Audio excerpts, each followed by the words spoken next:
السلام السلام السلام یا نبی. السلام علیکم ورحمۃ اللہ وبرکاتہ. نحمدہ ونصلی ونسلم علی رسولہ الکریم، اما بعد فاعوذ باللہ من الشیطان الرجیم. بسم اللہ الرحمن الرحیم. الا ان اولیاء اللہ لا خوف علیہم ولا هم یحزنون. صدق اللہ مولانا العظیم وبلغنا رسولہ النبی الامین المکین الکریم ونحن علی ذلک لمن الشاہدین والشاکرین والمطمئنین والحمد للہ رب العالمین. آئیے نہایت ہی ادب اور احترام کے ساتھ ساری کائنات کے رہبر عقیدت میرے اور آپ کے پیارے آقا جناب احمد مجتبیٰ حضرت محمد مصطفیٰ صلی اللہ تعالی علیہ وسلم کی بارگاہ گوہر ناز میں اپنی غلامی کا ثبوت پیش کرتے ہوئے بآواز بلند ہدیہ درود پاک پیش کیجیے. پڑھی اللہم صلی علی سیدنا و مولانا محمد وعلی آل سیدنا و مولانا محمد مبارک وسلم. صلاۃ و سلام علیک یا رسول اللہ صلی اللہ تعالی علیہ وسلم. کسی شاعر نے کہا ہے، آپ پر میرا یہ ایمان ہے یا غوث اعظم. آپ پر میرا یہ ایمان ہے یا غوث اعظم کہ آپ خدا کی شان ہیں یا غوث اعظم. کہ آپ خدا کی شان ہیں یا غوث اعظم. محبوب سبحانی ہو غوث سمدانی ہو آپ. محبوب سبحانی ہو غوث سمدانی ہو آپ. یہ القاب آپ کی پہچان ہیں یا غوث اعظم. یہ القاب آپ کی پہچان ہیں یا غوث اعظم. اور مظہر رب قدیر ہو مظہر رب نصیر ہو. مظہر رب قدیر ہو مظہر رب نصیر ہو. بڑی آپ کی آن بان ہے یا غوث اعظم. بڑی آپ کی آن بان ہے یا غوث اعظم.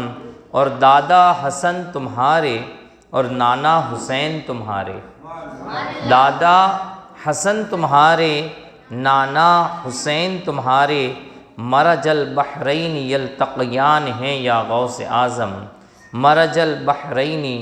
یلتقیان ہیں یا غوث اعظم. اور مدد کو آتے ہیں آپ دم میں بغداد سے. مدد کو آتے ہیں آپ دم میں بغداد سے. اگر کوئی ہوتا ہے پریشان یا غوث اعظم.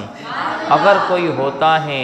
پریشان یا غوث اعظم. مدد کو آتے ہیں آپ دم میں بغداد سے.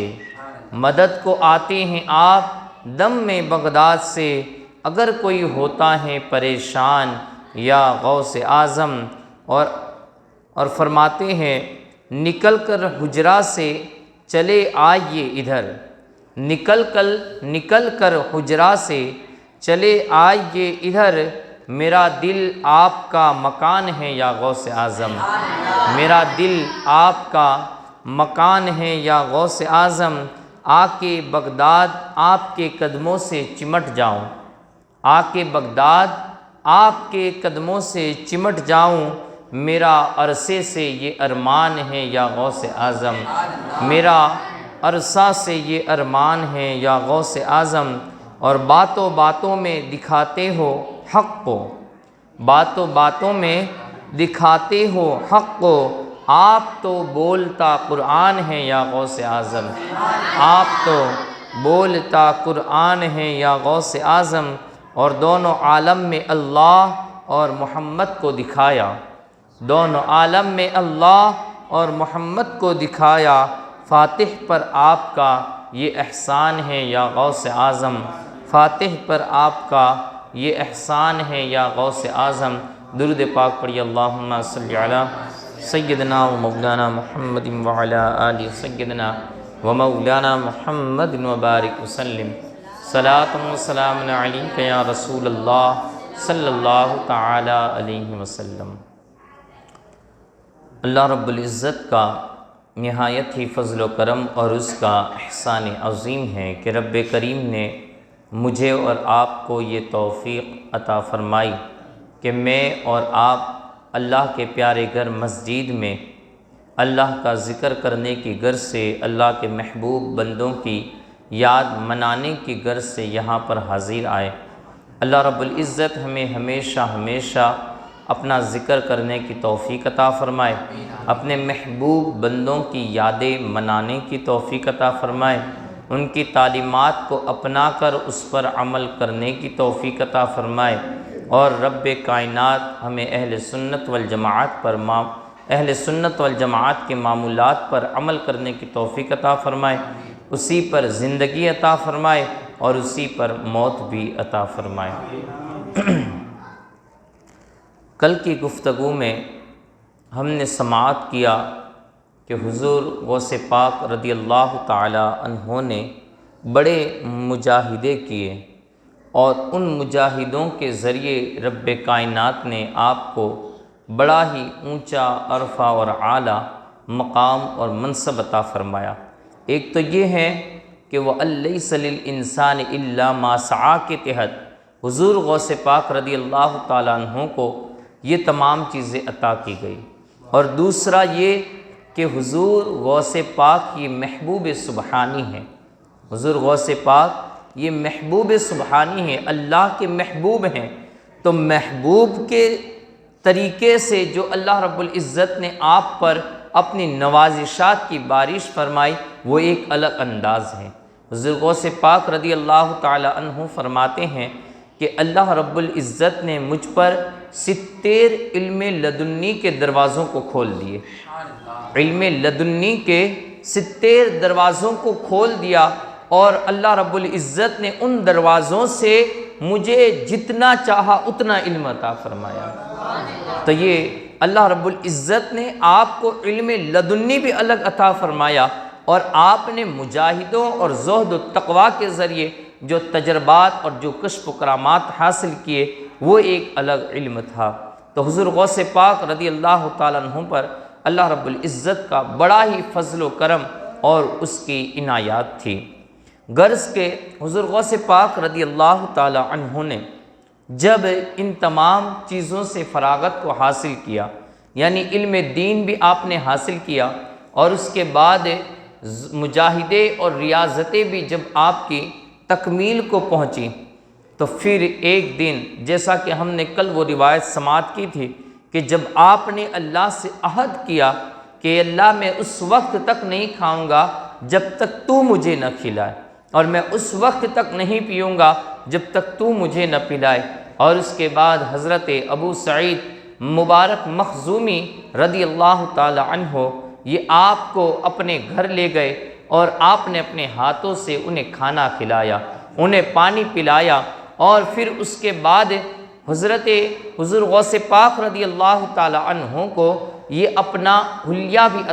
بھی عطا فرمایا، یعنی اپنا خرقہ بھی عطا فرمایا، اور اس وقت حضرت ابو سعید مبارک مخزومی رضی اللہ تعالیٰ عنہ نے حضور غوث پاک کو اپنا مرید بنایا، اور ساتھ ہی ساتھ خلافت سے بھی نوازا، یعنی اپنی بیعت میں بھی داخل فرما لیا، اور اس وقت آپ کو ایک خرقہ عنایت فرمایا، اور یہ وہ خرقہ یعنی وہ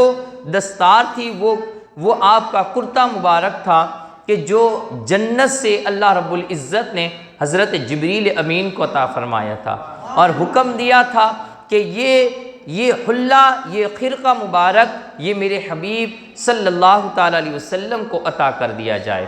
تو وہ حلہ اور وہ خرقہ مبارک یہ نبی پاک صلی اللہ تعالیٰ علیہ وسلم کے پاس یہ اللہ رب العزت کی طرف سے یہ حلہ آیا تھا، اور اس کے بعد نبی پاک صلی اللہ تعالیٰ علیہ وسلم نے وہی حلہ مبارک یہ حضرت مولا کائنات مولا علی رضی اللہ تعالیٰ عنہ کو عطا فرمایا۔ انہوں نے حضرت امام حسن اور یہ سلسلہ چلتے ہوئے یہ حضور غوث پاک رضی اللہ تعالیٰ عنہ تک آیا، یعنی حضرت ابو سعید مخزومی تک آیا، اور اس کے بعد یہ سیدھا حضرت شیخ عبد القادر جیلانی یعنی حضور غوث پاک رضی اللہ تعالیٰ عنہ کے پاس آیا۔ وہ حلہ جتنے لوگوں کے پاس آیا وہ اتنے مبارک اور ایسی بابرکت ہستیاں ہیں کہ ان کے جیسے زمانے میں کوئی ہستیاں نہ پائی گئی کہ وہ حلہ اس طریقے سے سلسلہ بسلسلہ یہ حضور غوث پاک تک پہنچایا گیا، بلکہ یہ حضور حضرت کئی بزرگوں نے اس کی نصیحت فرمائی تھی کہ یہ حلہ وہاں تک پہنچا دینا، یعنی شیخ عبد القادر جیلانی تک پہنچا دینا۔ یہ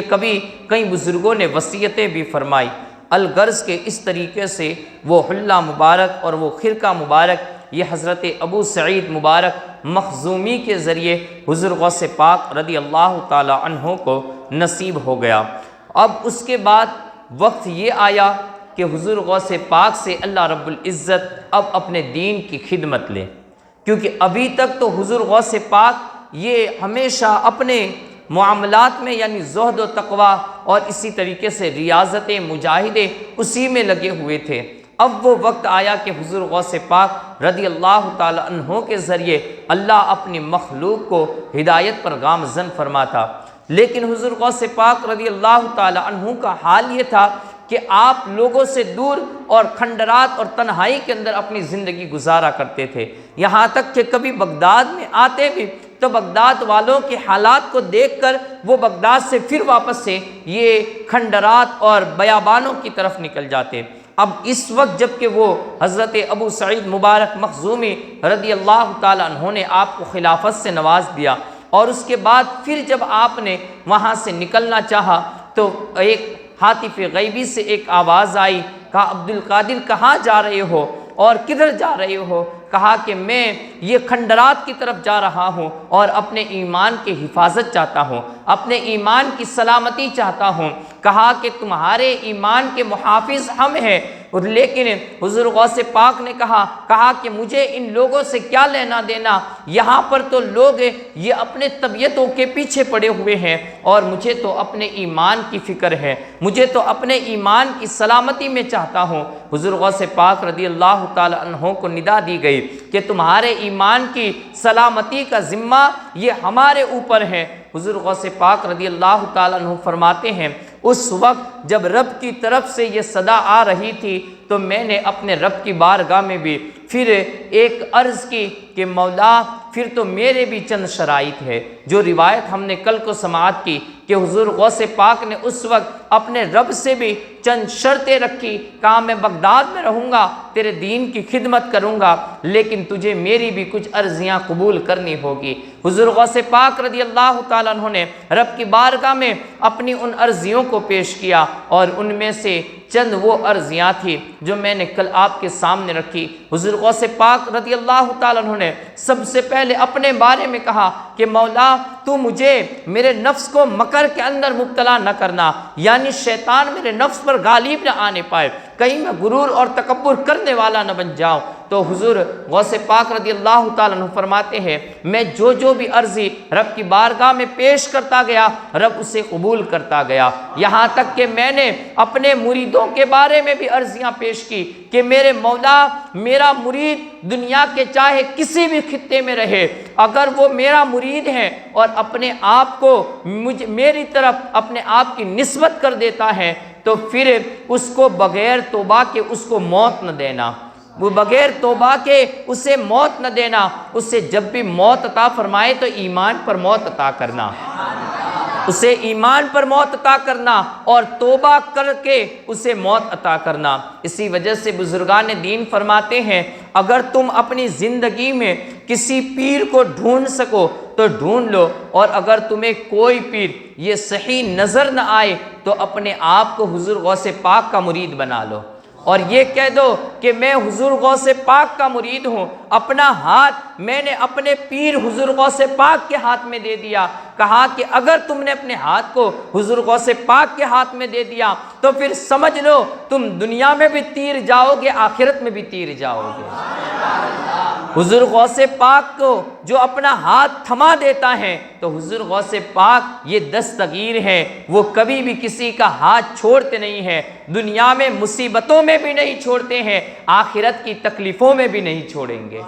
وہاں کی مشکلوں میں بھی یہ انسان کو آسانی نصیب ہو جائے گی۔ تو فرماتے ہیں میں نے اس طریقے کے چند یہ رب کائنات کی بارگاہ میں عرضیہ پیش کی اور رب کائنات نے ان تمام عرضیوں کو یہ قبول فرمایا۔ اس کے بعد فرماتے ہیں ایک دن دوپہر کا وقت تھا، میں ایک جگہ پر سویا ہوا تھا کہ اچانک حضور نبی رحمت صلی اللہ تعالی علیہ وسلم کی زیارت نصیب ہوئی۔ خواب میں آقا رحمت مدینے کے تاجدار دونوں عالم کے مالک و مختار یہ تشریف لائے اور کہا بیٹا عبد القادر تم میری امت کو فیضیاب کیوں نہیں کر رہے ہو؟ رب نے تمہیں علم سے نوازا ہے، تم پر عنایات ہے، تم پر میری رحمتیں ہیں، اور اس کے باوجود بھی اپنی زبان کو خاموش کیے کیوں بیٹھے ہو؟ حضور غوث پاک رضی اللہ تعالیٰ عنہ فرماتے ہیں کہا آقا میں تو ایک اجمی شخص ہوں اور یہاں پر تو عرب کے لوگ رہنے والے ہیں، میں ان کے سامنے اپنی زبان کو کیسے کھول سکتا ہوں؟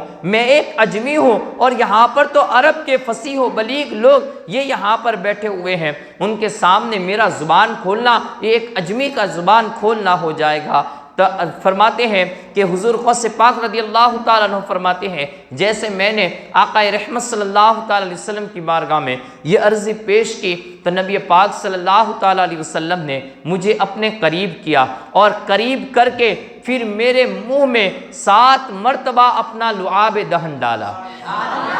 7 مرتبہ اپنا لعاب دہن ڈالا، اپنا تھوک مبارک ڈالا۔ کہتے ہیں بس وہ کیا عالم تھا اور کیا وہ وجدانی کیفیت تھی نبی پاک صلی اللہ تعالیٰ علیہ وسلم کا، جب وہ لعاب دہن میری زبان میں آیا تو اسی وقت میرے اندر ایک وجدانی کیفیت طاری ہو گئی، اور اس وقت مجھے ایسا لگا کہ جیسے رب کائنات کی طرف سے علم کی بارش مجھ پر ہو رہی ہے، اور کیفیات اور طرح طریقے کے معاملات کا ایک علم لدنی کا گویا مجھ پر نزول ہو رہا ہے، ہر چیز میرے سینے کے اندر القاء کر دی گئی ہے۔ یہ آقا رحمت صلی اللہ تعالی علیہ وسلم کے لعاب دہن کا اثر ہے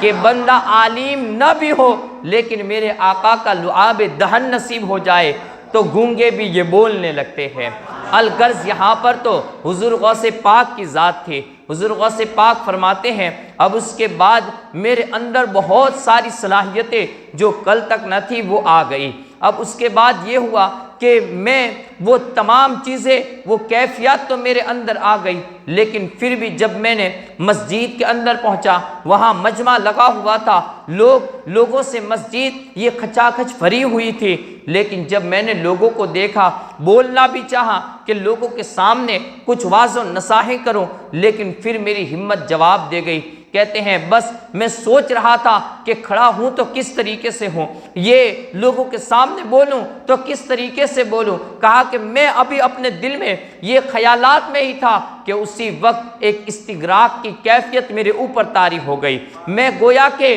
ایک مستغرق کی حالت کے اندر یہ شامل ہو گیا، داخل ہو گیا، اور اسی حالت کے اندر حضرت مولا کائنات حضرت علی مرتضیٰ رضی اللہ تعالیٰ عنہ کی ذات یہ میرے سامنے نظر آنے لگی۔ حضور حضرت مولا کائنات مولا علی رضی اللہ تعالیٰ عنہ نے یہ وہاں پر حاضر آئے اور کہا بیٹا عبد القادر آقا رحمت صلی اللہ تعالیٰ علیہ وسلم کے حکم پر عمل کیوں نہیں کر رہے ہو؟ کیا انہوں نے وہ تمام چیزیں تمہیں عطا نہیں کی گئی؟ کہا کہ اس وقت میں نے مولا کائنات حضرت علی شیر خدا رضی اللہ تعالیٰ عنہ کے سامنے کہا حضور وہ تمام صلاحیتیں وہ علم لدنی وہ علم کے پہاڑ یہ نبی پاک صلی اللہ تعالیٰ علیہ وسلم نے مجھے عطا کر دیے ہیں، لیکن اب لوگوں کو دیکھ رہا ہوں تو ان کے سامنے کھڑے ہونے کی میری ہمت نہیں ہو رہی ہے، وہاں پر مجھے ایک لوگوں کا خوف محسوس ہو رہا ہے۔ کہتے ہیں اسی وقت شیر خدا حضرت مولا کائنات مولا علی رضی اللہ تعالیٰ عنہ نے مجھے اپنے قریب کیا اور پھر میرے منہ کے اندر اپنا لعاب دہن ڈالا، اور 6 مرتبہ آپ نے بھی اپنا لعاب دہن ڈالا، 6 مرتبہ آپ نے بھی اپنا تھوک مبارک یہ میرے منہ کے اندر ڈالا۔ کہتے ہیں اب شیر خدا نے جب وہ اپنا لعاب دہن ڈالا آقا رحمت صلی اللہ تعالی علیہ وسلم پہلے مدینۃ العلم نے میرے اندر پورے علم کو یہ داخل کر دیا، اور اس کے بعد باب العلم آئے، جود و سخا والے آئے، وہ بہادر اور شجاعت والے آئے، اور انہوں نے میرے اندر ہمت بھی کوٹ کوٹ کے بھر دی۔ اب یہ وہ اثر تھا کہ علم بھی آ چکا تھا، ہمت اور بہادری بھی آ چکی تھی، اور اس کے بعد بزرگان دین بیان کرتے ہیں کہ حضور غوث پاک نے جب واضح و نصاحہ کرنا شروع کیا تو آپ کے واضح و نصاحہ کا یہ عالم تھا کہ بڑے بڑے بادشاہ بھی سامنے بیٹھے ہوئے ہوتے، حضور غوث پاک ان بادشاہوں اور خلیفاؤں کا نام لے کر انہیں ڈانٹتے تھے، انہیں پھٹکارتے تھے، کبھی کبھی کئی بادشاہوں کو اپنے سامنے پورے مجمع کے سامنے۔ اور حضور غوث پاک کا مجمع کیا ہوتا تھا؟ حضور غوث پاک کا مجمع یہ 70,000 80,000 لوگوں سے بھرا ہوا ہوتا تھا، اور ایسے کے اندر حضور غوث پاک بڑے بڑے بادشاہوں اور خلیفہ وقت وہاں کے بڑے بڑے شہنشاہوں کو یہ اپنے سامنے کھڑا کر دیتے تھے۔ اگر انہوں نے کوئی غلطی کی ہوتی تو انہیں اس غلطی پر ڈانٹ پھٹکار کرتے تھے۔ یہ حضور غوث پاک کا علم بھی تھا، اور یہ آپ کی بہادری اور ہمت تھی کہ حضور غوث پاک جب بیان کرتے تھے تو بے باک بیان کرتے تھے۔ آپ کے دل میں کسی کا خوف اور خطر نہ ہوتا تھا کہ سامنے بادشاہ بیٹھا ہے تو مجھے کیا سزا دے گا، اور بڑے بڑے بادشاہ بھی آ کر لوگوں کے ساتھ اس طریقے سے بیٹھ جاتے تھے گویا عام لوگ سننے کے لیے آئے ہیں، وہ کسی سے جگہ کو بھی طلب نہ کرتے تھے۔ حضور غوث پاک کا یہ رعب اور دبدبا تھا۔ الغرض نبی پاک حضور حضرت مولا کائنات مولا علی رضی اللہ تعالیٰ عنہ نے 6 مرتبہ اپنا لعاب دہن یہ حضرت حضور غوث پاک رضی اللہ تعالیٰ عنہ کے دہن مبارک میں ڈالا۔ اس وقت حضرت حضور غوث پاک رضی اللہ تعالیٰ عنہ نے حضور مولا کائنات سے عرض کی، مولا یا شیر خدا کہ آپ نے نبی پاک صلی اللہ تعالیٰ علیہ وسلم نے تو 7 مرتبہ اپنا لعاب دہن یہ میرے منہ میں ڈالا، لیکن آپ نے 6 مرتبہ کیوں ڈالا؟ کہا کہ آپ بھی 7 مرتبہ ڈال دیتے تاکہ ایک طاق عدد ہو جاتا۔ مولا کائنات یہ صحابیوں والا عقیدہ ہے، ذرا غور کیجئے اور اپنے ایمان کو تازہ کیجئے۔ مولا کائنات نے کہا کہ غوث عبد القادر حضور نے 7 مرتبہ ڈالا تھا، اگر میں بھی 7 مرتبہ تیرے منہ میں یہ لعاب کو ڈال دیتا تو حضور سے مثلیت قرار پاتی، حضور سے برابری ہو جاتی، اور میں بھلا حضور کے برابر کیسے ہو سکتا ہوں؟ یہاں پر تو شیروں کا شیر ہے، علم کے شہنشاہوں کا یہ سردار ہے، لیکن اس کے باوجود بھی وہ نبی پاک صلی اللہ تعالیٰ علیہ وسلم کی مماثلت یہ اپنے لیے جائز نہیں سمجھتا ہے۔ یہ کیسے لوگ ہیں کہ جنہوں نے اپنے آپ کو نبی کریم صلی اللہ تعالیٰ علیہ وسلم کے جیسا گمان کر لیا، اور نبی پاک صلی اللہ تعالیٰ علیہ وسلم کو جو لوگ اپنے جیسا کہنے لگے۔ یہ صحابیوں کا عقیدہ ہے کہ نبی ہمارے مثل نہیں ہے۔ ہاں، جو لوگ شیطان ہیں، جو لوگ مکار ہیں، ان لوگوں کا یہ عقیدہ ہے کہ وہ لوگ نبی کریم صلی اللہ تعالیٰ علیہ وسلم کو اپنے جیسا سمجھنے کی یہ کوششیں کرتے ہیں۔ الغرض صحابیوں نے نبی پاک صلی اللہ تعالیٰ علیہ وسلم کو اپنے مثل نہ سمجھا۔ اب اس کے بعد حضور غوث پاک رضی اللہ تعالیٰ عنہ نے واضح النصاحہ کا سلسلہ شروع کر دیا۔ واضح النصاحہ کا سلسلہ جو آپ نے شروع کیا تو اپنے استاذ محترم حضرت ابو سعید مبارک مخزومی کے مدرسے سے ہی آپ نے شروعات کی۔ حضرت ابو سعید مبارک مخزومی رضی اللہ تعالیٰ عنہ کا وہیں پر ایک مدرسہ چل رہا تھا، آپ نے اپنے ہی مدرسے کو یہ حضور غوث پاک کے سپرد کر دیا اور کہا بیٹا عبد القادر اب سے یہ مدرسہ تم چلاؤ۔ کہتے ہیں اس کے بعد وہ مدرسہ پہلے صرف بے نام ایک مدرسہ تھا، وہاں پر حضرت ابو سعید مبارک مخزومی یہ بچوں کو تعلیم دیا کرتے تھے، لیکن حضور غوث پاک جیسے ہی اس درسگاہ کے اندر بیٹھے اور وہاں پر جیسے آپ نے یہ سبق دینا شروع کیا، واضح نصاحہ کرنا شروع کیا، تو کہتے ہیں اب وہ مدرسہ صرف مدرسہ ہی نہ رہا بلکہ وہ بغداد کی ایک یونیورسٹی بن گئی۔ وہاں پر اس طریقے سے ہوتا، لوگ دور و دراز سے آتے، کہتے ہیں کہ رات کے وقت بھی لوگ لالٹینیں یعنی ہاتھ میں چراغ لے کر وہ چلتے ہوئے حضور غوث پاک کے دربار میں آتے، آپ کے مدرسے میں آتے اور وہاں پر آپ سے علم دین سیکھتے تھے۔ حضور غوث پاک کی ذات ایک ایسی ذات ہے اور آپ نے اللہ کے دین کی خدمت اس طریقے سے انجام دی ہے، میرے اور آپ کے لیے درس عبرت ہے۔ ہم ذرا سا کوئی نیک کام کرتے ہیں تو اس کو لوگوں کے سامنے کئی مرتبہ جتاتے پھرتے ہیں، لیکن حضور غوث پاک کا اللہ کے دین پر اور ہم لوگوں پر گویا کہ یہ ایک احسان ہے کہ حضور غوث پاک نے مسلمانوں کی اللہ کے دین کی خدمت اس طریقے سے انجام دی ہے کہ حضور غوث پاک یہ پورا دین تو پڑھاتے تھے، اور آپ کی جو مجلس لگتی تھی وہ کبھی دوپہر سے لگتی تھی تو رات کے عشاء کے وقت تک چلتی تھی، کبھی عشاء سے لگتی تھی تو 4-5 گھنٹے تک آپ قرآن و حدیث کا درس دیا کرتے تھے، اور اس کے باوجود بھی کبھی مجمع چھٹا تھا، آپ کی محفل ختم ہوتی تھی اور کچھ لوگ جو دور و دراز کے مقام سے آنے والے ہوتے وہ لیٹ آتے، وہ وقت پر پہنچ نہ پاتے، اور پھر آ کر عرض کرتے حضور ہم آنے میں کچھ لیٹ ہو گئے ہیں، ہم گھر سے نکلے تھے لیکن ہمارا گھر دور ہے جس کی وجہ سے صحیح وقت پر پہنچ نہ پائے۔ حضور غوث پاک پھر سے ان لوگوں کو 4-5 گھنٹے تک پڑھاتے رہتے۔ اس طریقے سے حضور غوث پاک رضی اللہ تعالیٰ عنہ نے اللہ کے دین کی خدمت کو انجام دیا۔ حضور غوث پاک عبد القادر سے غوث اعظم اور محبوب سبحانی ایسے ہی نہیں بنے ہیں، بلکہ آپ نے اپنا تن من دھن یہ سب کچھ اللہ کے دین کے لیے وقف کر دیا تھا۔ ہر چیز کی قربانی یہ حضور غوث پاک نے اللہ کے دین کے نام پر قربان کر دی تھی۔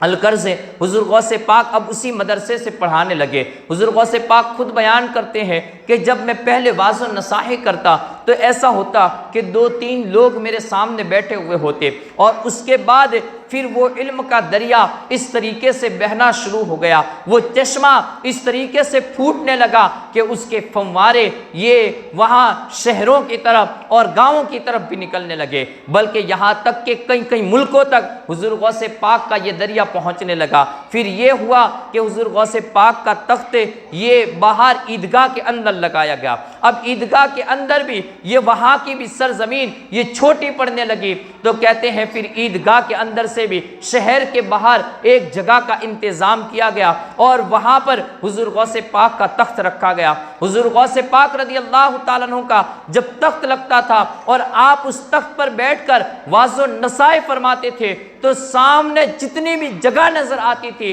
ہر جگہ انسانوں سے بھر جایا کرتی تھی۔ جس طرف نظر ڈالی جاتی ہر طرف نظر پہنچنے تک اور نظر جانے تک یہ انسانوں کا جمع غفیر نظر آتا تھا، انسانوں کا مجمعی نظر آتا تھا، جیسے گویا انسانوں کا ایک سمندر وہاں پر لہرا رہا ہو۔ حضور غوث پاک رضی اللہ تعالیٰ عنہ کی مجلس میں معتبر روایات کے مطابق یہ بیان کیا جاتا ہے کہ حضور غوث پاک رضی اللہ تعالیٰ عنہ کا جب مجمع لگتا اور آپ جب بیان کرتے تھے تو 80 ہزار لوگ ایک ساتھ آپ کے درس میں شامل ہوا کرتے تھے، 80 ہزار لوگ آیا کرتے تھے، اور حضور غوث پاک رضی اللہ تعالیٰ عنہ کا واعظ و نصاحت کا یہ انداز تھا، آپ جب واعظ و نصاحت فرماتے تو زبان آپ کی اس طریقے کی کڑک تھی کہ جب آپ کسی کو تنبیہ فرماتے اور اللہ کے کلام اور اللہ کے احکامات جب لوگوں کو سنایا کرتے تھے تو بتایا جاتا ہے کہ آپ کا رعب اور جلال اس طریقے سے اس وقت ہوتا اور اللہ کی جلال کے اثرات آپ کے اوپر اس طریقے سے ان تجلیوں کا نزول ہوتا تھا کہ حضور غوث پاک کو جو دیکھتا تھا تو ایسا لگتا تھا کہ حضور غوث پاک اپنے تخت سے اپنے منبر سے 3 فیٹ اونچائی پر آپ بیان کر رہے ہیں، 3 فیٹ اونچائی پر آپ کا جسم مبارک اٹھ جاتا تھا اور آپ لوگوں کو بیان کیا کرتے تھے۔ اس طریقے سے حضور غوث پاک رضی اللہ تعالیٰ عنہ کا جلال اور آپ کا رعب اور دبدبا تھا۔ کہتے ہیں کہ مجمع یہ 80 ہزار کا ہوتا، حضور یہ وہیں پر ایک جگہ پر بیٹھ کر بیان کرتے تھے، لیکن یہ حضور غوث پاک کی سب سے بڑی کرامت ہے کہ حضور غوث پاک اپنے منبر پر واعظ فرماتے تھے، لیکن 80 ہزار میں جو آخری انسان بیٹھا ہوا ہوتا اس کو بھی ویسا ہی سنائی دیتا تھا جیسا پہلے انسان کو سنائی دیتا تھا، جیسا پہلا انسان سنتا تھا وہ آخری انسان بھی اسی طریقے کی آواز کو سنتا تھا۔ حضور غوث پاک رضی اللہ تعالیٰ عنہ واعظ و نصاحت کے ذریعے لوگوں کے دلوں کے اندر نور ایمان کو داخل کرتے تھے۔ حضور غوث پاک رضی اللہ تعالیٰ عنہ کے مجمع کا اور آپ کے رعب اور دبدبے کا یہ عالم تھا کہ کبھی کبھار ایسا ہوتا کہ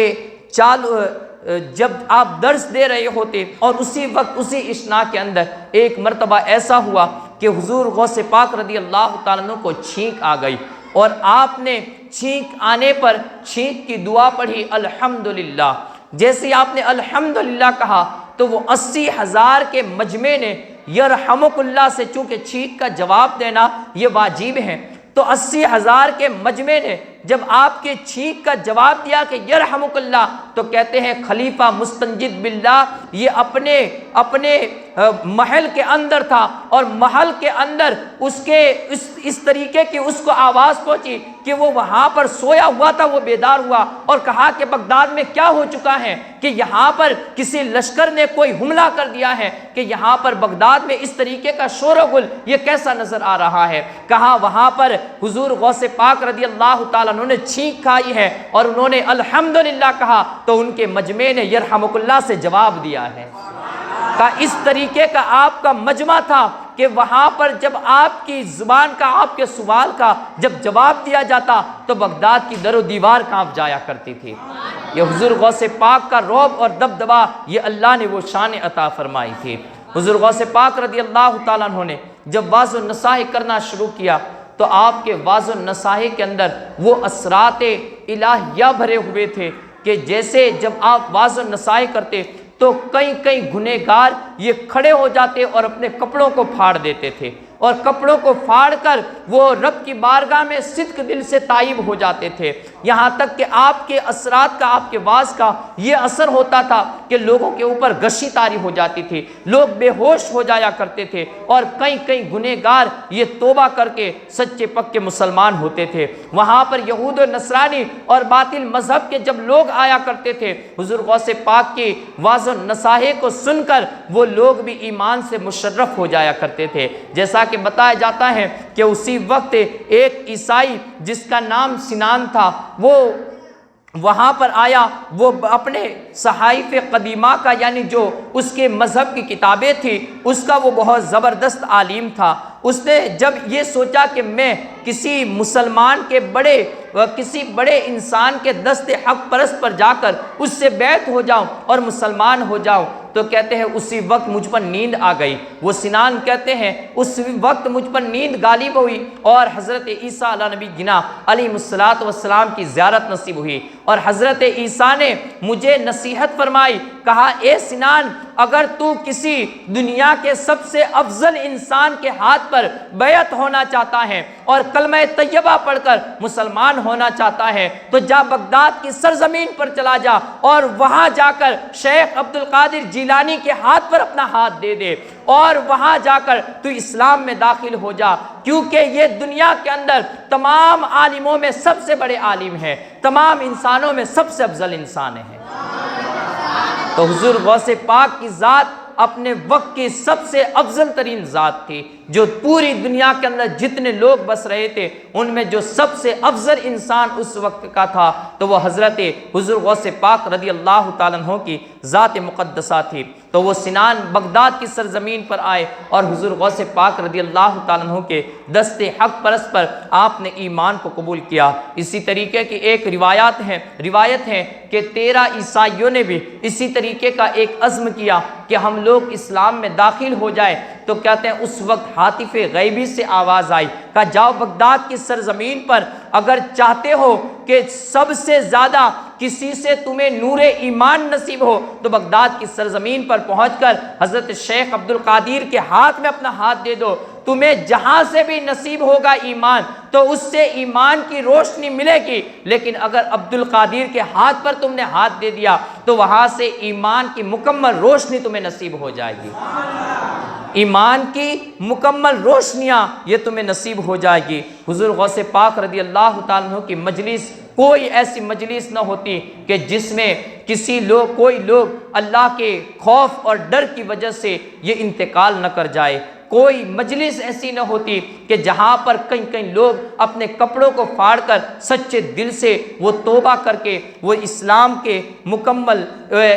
کے ماننے والے بن جاتے۔ حضور غوث پاک نے لوگوں کے دلوں کو پاک کیا، اور حضور غوث پاک رضی اللہ تعالیٰ عنہ کی جو علمی شان تھی وہ اس اندازے کی شان تھی۔ آپ کے ایک شاگرد بیان کرتے ہیں کہ جن کا نام حضرت عمر حلاوی تھا، وہ کہتے ہیں کہ عمر حلاوی وہ بغداد کے رہنے والے تھے، وہ وہاں سے ایک وقت غائب ہو گئے اور انہوں نے ایک دو سال تک یہ یمن، مصر اور ملک شام کے مغربی علاقوں کا آپ نے سفر کیا۔ کہتے ہیں کئی سالوں تک وہ سفر کرتے رہے، اور آپ نے اس کے اندر 360 بڑے بڑے علماء اور فضلاء سے ملاقاتیں کی، ان سے درس و نصائح کو حاصل کیا، اور اس کے بعد پھر ایک وقت آیا کہ وہ بغداد کی سرزمین پر واپس تشریف لائے تو حضرت کے ایک شیخ، آپ کے ایک خاص مرید اور خلیفہ حضرت عبداللہ جبائی رحمۃ اللہ تعالی علیہ سے آپ کی ملاقات ہوئی۔ آپ نے انہیں دیکھتے ہی پہچان لیا، کہا کہ عمر اتنے وقت سے کہاں پر غائب تھے، اور اتنے وقت تک تم کہاں پر رہے؟ کہتے ہیں وہ حضرت عمر حلاوی کہتے ہیں میں یمن اور مصر گیا، اور وہاں کے علماء سے یہ فیض کو حاصل کرنا چاہتا تھا۔ میں نے دیکھا کہ یہاں پر حضرت شیخ عبد القادر جیلانی رضی اللہ تعالیٰ عنہ یہ اکیلے پڑھاتے ہیں۔ میں نے سوچا کہ وہاں جاؤں، عرب کے اندر جاؤں، اور عرب کے بڑے بڑے علماء سے یہ علم دین کو حاصل کروں، لیکن میں واللہ بتاتا ہوں، قسم رب کعبہ کی کھا کے بتاتا ہوں کہ میں نے یمن، مصر اور ملک شام کے تمام بڑے بڑے علماؤں کو چھان مارا، کسی کے اندر وہ علمی صلاحیت نہیں ہے جتنی حضور غوث پاک کے اندر صلاحیت ہے۔ تو حضور غوث پاک رضی اللہ تعالیٰ عنہ کا علم یہ دنیا کے تمام علماء کرام سے بڑا ہوا تھا۔ حضرت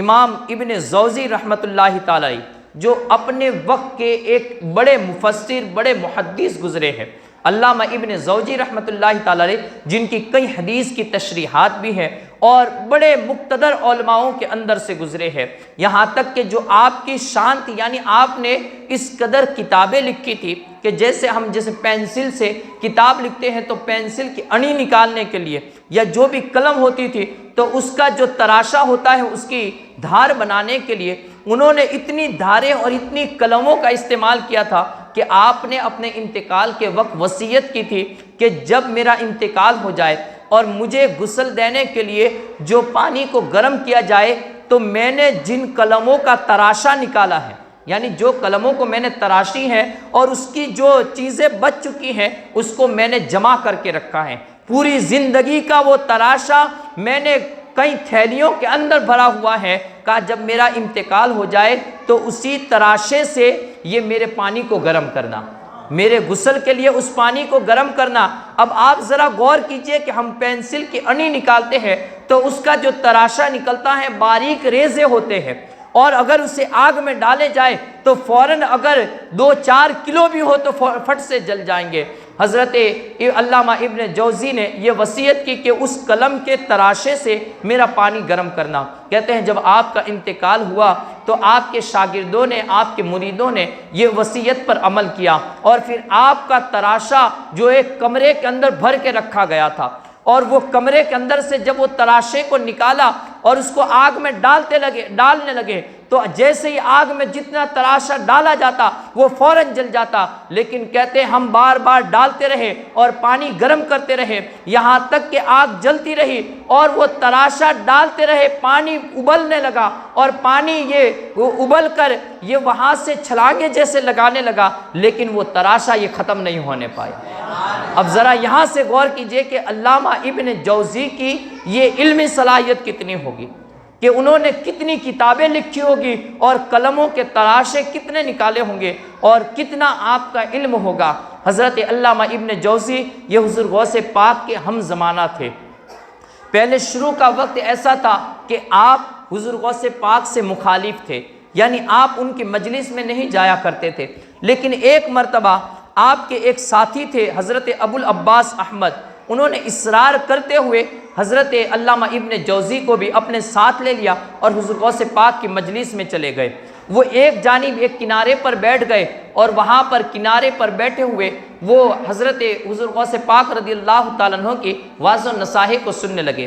آپ واعظ و نصائح کر رہے تھے کہ ایک کسی قاری نے کلام مجید کی ایک آیت کی تلاوت کر دی۔ جیسے اس نے تلاوت کی تو حضور غوث پاک نے پھر اس کی تفسیر کرنا شروع کر دیا۔ جب آپ تفسیر کرنے لگے تو آپ نے پہلی تفسیر ایک بیان کی، تو اس وقت حضرت ابو العباس کہتے ہیں میں نے علامہ ابن جوزی کی طرف اشارہ کیا، کہا کہ حضور کیا آپ یہ تفسیر جانتے ہو؟ تو حضرت علامہ ابن جوزی نے اپنے سر کو ہلا کے اشارہ کیا، کہا ہاں میں جانتا ہوں۔ کہتے ہیں پھر حضور غوث پاک نے دوسری تفسیر کی، یعنی وہ اپنے تخت پر بیٹھے ہوئے وہ تفسیریں کرتے جا رہے ہیں اور ہم کسی کونے میں، وہ 80,000 کا مجمع اور کسی کونے میں ہم بیٹھے ہوئے تھے اور وہاں پر حضور غوث پاک کی وہ تفسیر سن رہے تھے۔ کہتے ہیں حضور غوث پاک یکے بعد دیگرے ایک سے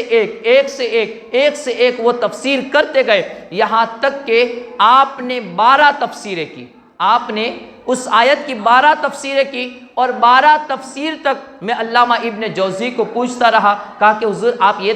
تفسیر بھی جانتے ہیں، یہ تفسیر بھی جانتے ہیں، یہ تفسیر بھی جانتے ہیں؟ کہا کہ 11 تفسیروں تک حضرت علامہ ابن جوزی اپنے سر کو ہاں میں ہلاتے رہے، اپنے سر کو ہاں میں ہلاتے رہے، لیکن جب حضور غوث پاک نے 12ویں تفسیر کی تو اس وقت علامہ ابن جوزی کی یہ انگلیاں اپنے منہ کے اندر چلی گئی اور کہتے ہیں، کہا کہ جب ابو العباس کہتے ہیں، کہا میں نے جب علامہ ابن جوزی کو پوچھا، کہا حضور آپ یہ بھی تفسیر جانتے ہیں؟ تو اس وقت آپ استعجاب کے عالم میں، حیرت کے عالم میں اپنے سر کو نہ میں ہلانے لگے، کہا نہیں میں یہ تفسیر نہیں جانتا۔ کہتے ہیں ہم سمجھے کہ یہ ایک آخری تفسیر ہوگی جو حضور غوث پاک نے الگ سے فرمائی اور علامہ ابن جوزی نہ جانتے تھے، لیکن کہتے ہیں اس کے بعد حضور غوث پاک اس کے اوپر بھی یہ تفسیریں بیان کرتے گئے، یہاں تک کہ آپ نے اسی ایک آیت مبارکہ کی 40 تفسیریں بیان فرمائی، 40 تفسیریں بیان فرمائی۔ 1 سے 11 تک تو علامہ ابن جوزی اپنے سر کو ہاں میں ہلاتے رہے، لیکن 12 سے لے کر 40ویں تفسیر تک آپ نے ہر مرتبہ کہا نہیں یہ تو میرے وہم و گمان میں بھی نہیں ہے، یہ تفسیر میں نے آج تک کسی کتاب میں پڑھی نہیں ہے، یہ تفسیر میں نے کسی اپنے بزرگ سے بھی نہیں سنی ہے۔ تو کہتے ہیں حضور غوث پاک رضی اللہ تعالیٰ عنہ تفسیر پہ تفسیر بیان کرتے گئے اور آخر میں جب 40ویں تفسیر آپ نے بیان فرمائی تو اس وقت آپ نے کہا چلو اب میں قال سے حال کی طرف آتا ہوں۔ حضور غوث پاک نے اس وقت بھی صرف یہ کہتے ہوئے کہ اب وقت ہو چکا ہے، میں اب اپنے موضوع کی طرف آتا ہوں، یہ کہہ کر جب آپ نے تفسیریں ختم فرمائی تو وہاں پر وہ علامہ ابن جوزی ایک کونے میں بیٹھے ہوئے تھے، ابھی تک مخالفت پر اترے ہوئے تھے، لیکن وہ ابو العباس احمد بیان کرتے ہیں کہ علامہ ابن جوزی نے اپنے کرتے کو پھاڑ دیا اور دوڑتے ہوئے حضور غوث پاک کے قدموں کو اپنے سر پر رکھ لیا، حضور غوث پاک کے قدموں کو پکڑ لیا اور کہا کہ حضور واقعی میں اللہ نے آپ کو دونوں جہان کا علم عطا فرمایا ہے، ایک علم لدنی سے آپ کو نوازا ہے، رب نے آپ کو علم لدنی سے نوازا ہے، جو تفسیر بڑے بڑے مفسر نہ جانتے تھے، جو علم کسی اور بندوں کو نصیب نہیں تھا، اللہ نے وہ تمام علم اپنے غوث پاک کو عطا فرمایا تھا، اپنے حضور محبوب سبحانی کو عطا فرمایا تھا۔ حضور غوث پاک رضی اللہ تعالیٰ عنہ کا یہ آپ کی علمی شان تھی۔ حضور غوث پاک رضی اللہ تعالیٰ عنہ کی محفل میں ایک مرتبہ 100 فقہا آ گئے، 100 فقہا نے آ کر انہوں نے سوچا، جب حضور غوث پاک نے شروع میں جب آپ نے واضح نصائح کرنا شروع کیا تو انہوں نے سوچا کہ اب ان کی شان بڑھ رہی ہے، چونکہ علماء کا ایک طبقہ ایسا ہے کہ جن کے اندر حسد یہ سب سے زیادہ پایا جاتا ہے، یعنی کوئی بڑھ رہا ہے تو اب اس کی جو سب سے پہلے مخالفت کریں گے تو کوئی عوام نہیں بلکہ عالم ہی ہوں گے۔ تو کہا کہ آؤ چلو ہم حضور غوث پاک کو آزماتے ہیں اور ان کے سامنے ایسے سوال کرتے ہیں کہ ان کے سامنے جو مجمع لگا ہوا ہے وہ مجمع یہ آپ کی مخالفت پر اتر جائے، اور وہ سب ان کے سامنے حضور غوث پاک کی جو شان ہے وہ شان گرنے لگے۔ تو کہتے ہیں کہ وہ 100 علماء، 100 بڑے بڑے فقہا اپنے اپنے ذہن کے اندر بڑے بڑے اعلیٰ سے اعلیٰ یہ سوال تیار کر کے حضور غوث پاک کے مجمع میں پہنچ گئے، آپ کی مجلس میں پہنچے۔ کہتے ہیں حضرت عبداللہ جبائی رحمۃ اللہ تعالی علیہ کہ حضور غوث پاک اپنے تخت پر بیٹھے ہوئے تھے اور اچانک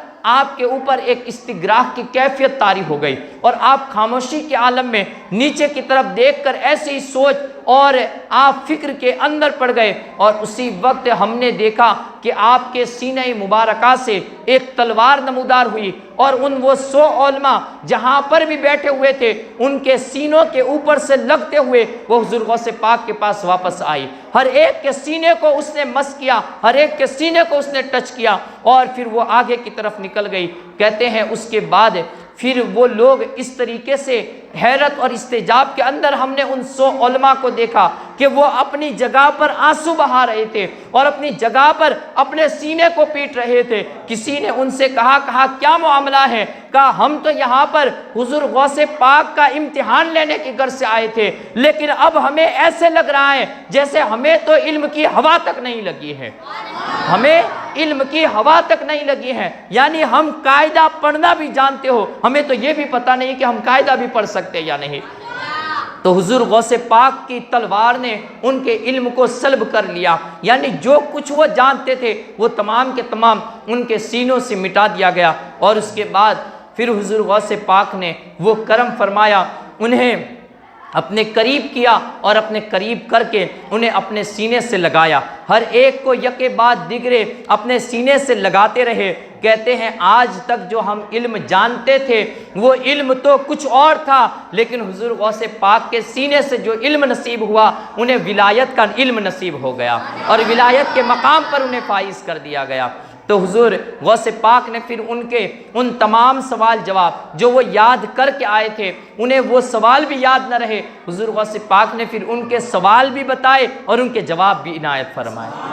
یہ حضور غوث پاک کا علم لدنی تھا۔ اللہ رب العزت نے آپ کے سینے کے اندر وہ علم القا فرمایا تھا، اور واقعی میں کیوں نہ ہو، جس کو جتنی بڑی ذمہ داریاں دی جاتی ہیں رب کائنات اسے اتنا بڑا مقام بھی عطا فرماتا ہے، اسے اتنی صلاحیتیں بھی عطا فرماتا ہے، اسے دونوں جہان میں یہ ممتاز کر کے پیدا فرماتا ہے۔ الغرض حضور غوث پاک رضی اللہ تعالیٰ عنہ کی یہ علمی شان ہم نے سماعت کی۔ اب انشاءاللہ